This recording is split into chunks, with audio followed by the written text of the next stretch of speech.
ଛାନିଆ ମନିଆ କ'ଣ ପରିବା କାଟୁଛ? ପରିବା ହଁ ଏଇଠି କୁନ୍ଦୁରା କାଟି ପକଉଛୁ ଭାଜିଦେବି। ମୁଁ ଆଜି ପତୁଆ କରିବ ନା ସବୁ କୁନ୍ଦୁରି ପତୁଆ। କୁନ୍ଦୁରି ପତୁଆ ହୁଁ ଭଜା କରିବା ନା କୁନ୍ଦୁରି ପତୁଆ କରିବା କହିଲୁ? ଯାହା କରୁଛ କରିଦିଅ। ପତୁଆ କେଟା ଭଲ ଲାଗିବ? ଭଜା ବି ଭଲ ଲାଗେ, ପତୁଆ ବି ଭଲ ଲାଗେ, ସବୁ ପତୁଆ ବି ଭଲ ଭଲ ଲାଗେ। ଲାଗିବ। ଏଇଟା ବେଶୀ ବୁଦ୍ଧିଆ ଫଳଟା ତ ସେଥିପାଇଁ ଅଧିକ ଟେଷ୍ଟ ଲାଗେ ନୁହଁ? ଆଉ ହଉଛି ମାଛ ଫାଛ କ'ଣ ହବନି, ଖାଲି ପରିବା କାଟୁଛ। ମାଛ ମାଛ ପରେ ବାପା ଆଣିବା ପାଇଁ ଯାଇଛନ୍ତି।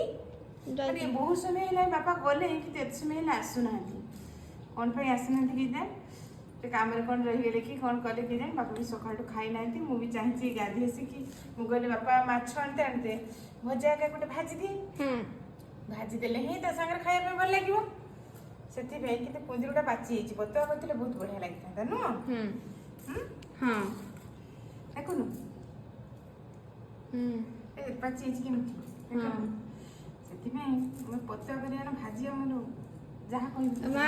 ଆଉ ହଉଛି ମୋ ସାଙ୍ଗମାନେ କହନ୍ତି ସେଠି କହନାନ୍ତି କି କୁନ୍ଦୁରି ତମ ମା ଗୋଟେ ସୁନ୍ଦରୀ। ତୁ କ'ଣ ମୁଁ କହିଦିଏ କୁନ୍ଦୁରି।